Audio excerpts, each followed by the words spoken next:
પ્રથમ પરીક્ષા ઓક્ટોબર 2025નું કુલ 80 ગુણનું સંપૂર્ણ પેપર સોલ્યુશન આપણે આજના આ વિડીયોની અંદર જોવાના છીએ। તો વિદ્યાર્થી મિત્રો સૌપ્રથમ ખાસ સીઆર એજ્યુકેશન ચેનલને સબસ્ક્રાઇબ કરી દેજો, જેથી તમને અહીં દરેક વિષયના પેપર સોલ્યુશનના વિડીયો સૌપ્રથમ મળતા રહે। જે નીચેના પૈકી કયો પાક એ રવિ પાક છે?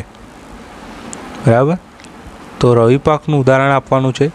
તો અહીંયા તમે જુઓ, મકાઈ ને મગફળી, મકાઈ વટાણા નહીં આવે, આપણો આન્સર આવશે ડાંગર। જો ઘઉં હોય તો ઘઉં પણ રવિ પાક આવે। ઘઉં, બાજરી, ડાંગર આ ત્રણ વસ્તુ જે છે રવિ પાક આવે, બરાબર। એટલે અહીંયા ડાંગર પદ્ધતિ પાણીનો વધારેમાં વધારે બચાવ કરે છે। તો કઈ પદ્ધતિ આવશે ભાઈ? અહીંયા આવશે એકદમ ટપક સિંચાઈ પદ્ધતિ, જે પાણીનો બહુ જ બચાવ કરશે, ટપક। નીચે આપેલ પૈકીના કયો રોગ વનસ્પતિજન્ય રોગ છે? બરાબર છે, તો સાઇટ્રક કેન્કર, ઘઉંનો રસ્ટ, ઓકરા, હિપેટાઇટિસ એ। તો હિપેટાઇટિસ એ તો ના આવે કારણ કે પ્રાણીજન્ય રોગ છે। ઓકરા બી નહીં આવે, ઘઉંનો ટેસ્ટ, તો સાઇટ્રક કેન્કર આવશે। હવે નેક્સ્ટ છે વિદ્યાર્થી મિત્રો, તમને અહીંયા આકૃતિ આપી દીધી છે, બરાબર। જુઓ, કયા પ્રકારના પ્લાસ્ટિકમાંથી તૈયાર કરવામાં આવશે? તો આ બધા સાધનો જે છે ભાઈ પીવીસી આવશે। શું આવશે? પીવીસી। ચલો, તમને એક આકૃતિ આપી છે। આકૃતિમાં બલ્બ પ્રકાશિત કરવા માટે એ અને બીની વચ્ચે પૈકી કયો પદાર્થ મૂકશું? તો સિમ્પલ, તાંબુ મૂકીશું, જેથી બલ્બ જે છે કરંટ પસાર કરશે અને બલ્બ પ્રકાશિત થશે, અજવાળું આવશે, તાંબુ। છઠ્ઠો પ્રશ્ન, નીચેનામાંથી કયું વિધાન સાચું છે? બધી જ ધાતુઓને ખેંચી શકાય છે? સામાન્ય રીતે ધાતુઓને ખેંચી શકાય છે, બધી જ અધાતુઓને ખેંચી શકાય છે, કેટલીક અધાતુઓ ખેંચી શકાય છે, બરાબર। તો સાચું વિધાન તમારે ચારમાંથી પસંદ કરવાનું છે। સાતમો પ્રશ્ન છે, કયા પેટ્રોલિયમના ઘટકનો ઉપયોગ ડ્રાય ક્લિનિંગ માટે દ્રાવક તરીકે થાય છે? તો આપણે ડ્રાય ક્લિનિંગ માટે ડીઝલનો ઉપયોગ થાય, બરાબર છે। પેટ્રોલ તમે લખી શકો, તો અહીંયા આપણે પેટ્રોલ લખીશું। ત્યારબાદ નેક્સ્ટ તમને એક આકૃતિ આપી છે, જુઓ, 3 આકૃતિ। તો મીણબત્તીને સળગવા માટે લાંબો સમય ક્યાં લાગશે? તો સળગવા માટે ઓક્સિજન જોઈએ, બરાબર। તો સી નંબરની જે આકૃતિ છે એ સળગવાતા લાંબો સમય સળગતી રહેશે, એટલે લાંબા સમય સુધી સળગતી રહેશે, ઓકે। તો લાંબા સમય સુધી જો આ તો નહીં સળગે કારણ કે આને તો ઢાંકી દીધી છે। બી નંબરની છે એ પણ નહીં સળગે, બરાબર। લાંબા સમય સુધી માત્ર ને માત્ર એ વાળી સળગશે, એટલે ઓપ્શન એ આવશે। વન નાબૂદી માટે નીચેના પૈકી કયું કારણ જવાબદાર નથી? ખેતીવાડી માટે જમીન પ્રાપ્ત કરવી, પછી ઘર તેમજ કારખાનાનું નિર્માણ કરવું, ફળ મેળવવા ઝાડ કાપવા, ફર્નિચર બનાવવા। તો પહેલું કારણ આવે, બરાબર, ઓપ્શન એ। પ્રાણીઓની નાશ પ્રાપ્ય જાતિ એટલે શું? એનો મતલબ પ્રાણીઓ લુપ્ત થઈ ગઈ, બરાબર, કે પ્રાણીઓ સંખ્યા નિર્ધારિત સંખ્યા। તો સિમ્પલ, પ્રાણીઓ જે છે એ શું થઈ જાય? લુપ્ત થઈ જાય, ઓપ્શન એ। સૌ પ્રથમ બૂચમાંથી કોષની શોધ કયા વૈજ્ઞાનિકે કરી? તો રોબર્ટ હુક, જેમણે કોષની શોધ કરી હતી, ઓપ્શન બી આવશે, રોબર્ટ હુક। 12મો પ્રશ્ન છે, મનુષ્યના ગાલના કોષના માટે આપણે કયું વાપરીશું? તો અહીંયા આપણે મિથિલિન બ્લુ, ફિનોપ્થેલિન, કયું અભિરંજક, કયું ઇન્ડિકેટર વાપરીશું ભાઈ? તો ફિનોપ્થેલિન આવશે, બરાબર, ઓપ્શન એ, ફિનોપ્થેલિન। IVF એટલે ઇન વિટ્રો ફલન, ઇન વિટ્રો ફલન એટલે કે ઇન વિટ્રો ફર્ટિલાઇઝેશન। તો એવું ક્યાં છે? કયા ઓપ્શનમાં છે? Option number C, in vitro fertilisation. હવે નીચે આપેલી આકૃતિ શું દર્શાવે છે? તો આકૃતિ જે છે એ શું દર્શાવે છે? આપણને કોષ, બરાબર।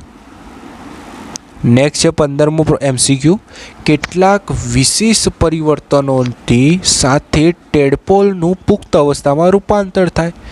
હવે ટેડપોલ એનું શું કહેવું કહેવાય? કાયાંતરણ કહેવું કહેવાય, ઓપ્શન સી આવશે, કાયાંતરણ। અમીબામાં કઈ પદ્ધતિથી અલગી પ્રજનન થાય છે?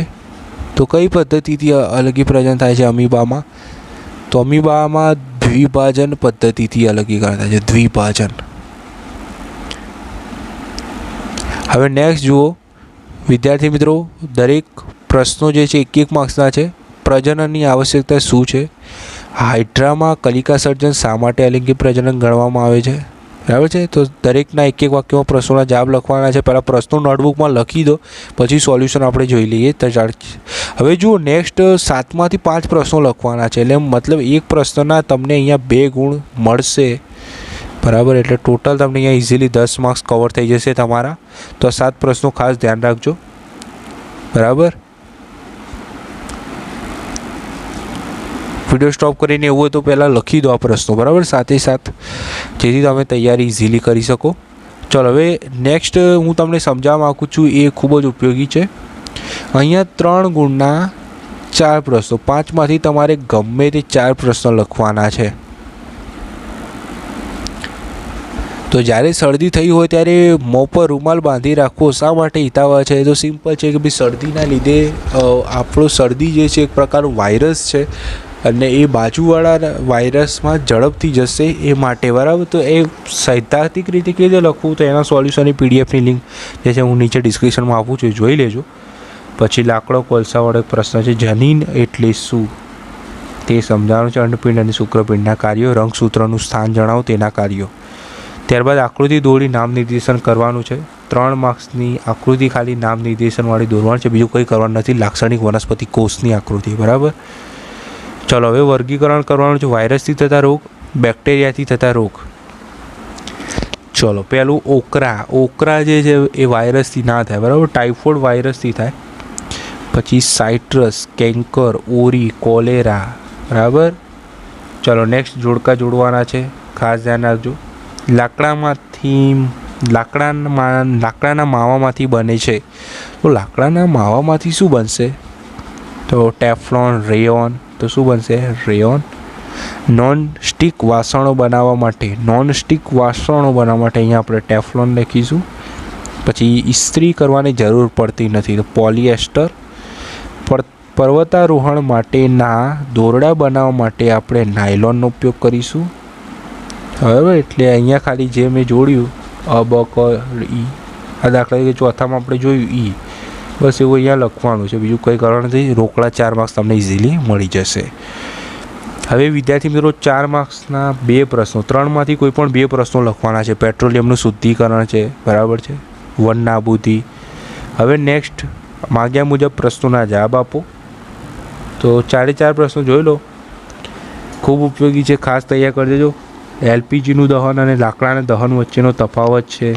પછી કુદરતી સંસાધનો, પુનઃપ્રાપ્ય, અપ્રાપ્ય કુદરતી સંસાધનો વચ્ચેનો તફાવત, પ્રાપ્ય અને અપ્રાપ્ય.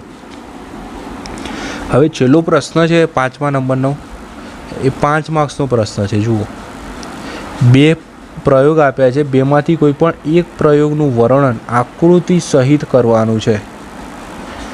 દહન માટે હવા જરૂરી છે, આખો પ્રયોગ વર્ણવવાનો છે, અને એ ન લખો તો એની અથવામાં પણ બીજો પ્રયોગ.